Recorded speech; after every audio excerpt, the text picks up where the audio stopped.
Amazon rain forest, हरियाली का समुंदर, पेड स्काईस्क्रेपर से भी ऊंचे, लाटेयन मोटी रस्सियों जैसी, हवा इतनी नमी वाली, बिल्कुल सोना जैसा लग रहा था।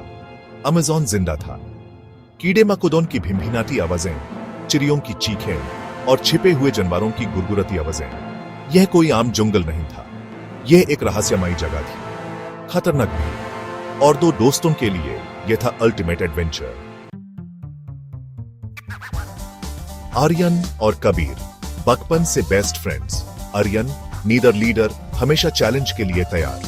कबीर सोच समझकर चलने वाला प्लानर, 10 कदम आगे सोचता। दोनों अलग थे लेकिन दोस्ती पक्की। दोनों को एडवेंचर का शौक, और उन्हें मिल ही गया परफेक्ट एडवेंचर। अमेज़न के ये दिल में एक पवित्र झरने की कहानी थी। लोग उसे कहते थे स्वर्ग का झरना। उनका सफर सिविलाइजेशन के किनारे से शुरू हुआ। एक खतरा बोट, उनकी इकलौती गाइड, समा अनटाइट पैक्ट, एक्साइटमेंट, थोड़ा डर भी उनके दिलों में भरा हुआ। किनारे से बोट चाली, पीछे छूट गई दुनिया। हवा में मिट्टी और अनजाने फूलों की खुशबू। नदी चप चप बहता हुआ जान उन्हें ले जा रहा था गहरे हरियाली में। उनका एडवेंचर शुरू हो गया। जंगल ने हर कदम पर चुनौती दी।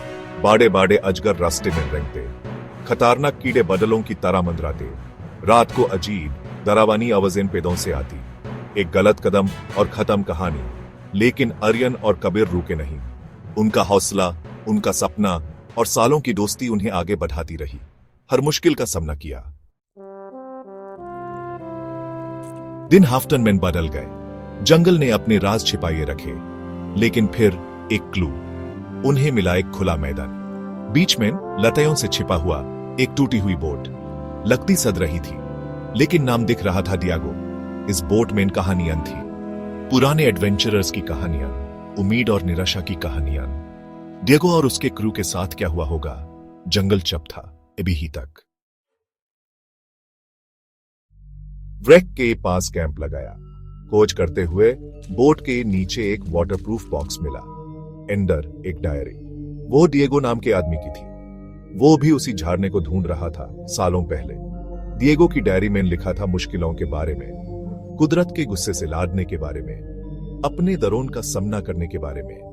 लेकिन कुछ और भी था, एक चेतावनी। झरने की रक्षा होती है, उसने लिखा था, उन लोगों द्वारा जिन्हें डिस्टर्ब नहीं करना चाहिए। उनकी रीढ़ की हड्डी में ठंडक दौड़ गई। वो रक्षक कौन थे? आगे क्या खतरे होंगे? डेयरी में कोई जवाब नहीं था, सिर्फ और सवाल। लेकिन आर्यन और कबीर नहीं डरे। वो इतना आगे आ गए थे कि वापस नहीं जा सकते थे। वो आगे बढ़े, जंगल की गहराई में। डिएगो की बातों ने उनका हौसला बढ़ाया। झरना करीब था, वो महसूस कर सकते थे, लेकिन खतरा भी करीब था। और फिर वो दिखा, चाटन से गिरता हुआ एक ऐसा झरना जो कोई और नहीं। पानी क्रिस्टल क्लियर, हीरोन जैसा चमक रहा था। हवा में धुंध, रेनबो सिरेंजिन, अजीब सी एनर्जी थी हवा में। यह था स्वर्ग का झरना, सोच से भी ज्यादा सुंदर। लेकिन उनका आश्चर्य ज्यादा देर तक नहीं रहा। पेड़ों के सैया से कुछ लोग निकले, लंबे पर और त्रिबल निशान से सजा हुआ, झरने के रक्षक। आदिवासी चुपचाप आगे बढ़े। उनके चेहरे पढ़ने मुश्किल थे। आर्यन और कबीर अपनी जगह पर खड़े रहे। डर की जगह हौसले ने ले ली। वो शांति से आए थे, उन्हें आदिवासियों को समझाना था। इशारे और थोड़ी बहुत लोकल भाषा में उन्होंने अपनी बात समझाई। उन्होंने डिएगो की डायरी के बारे में बताया, जंगल और उसके राजों के प्रति अपने संबंध के बारे में बताया। उनकी बातों और झरने के लिए उनकी सच्ची प्रशंसा का असर हुआ। ट्राइब लीडर ने उन्हें गौर से देखा, फिर धीमे से सर हिलाया।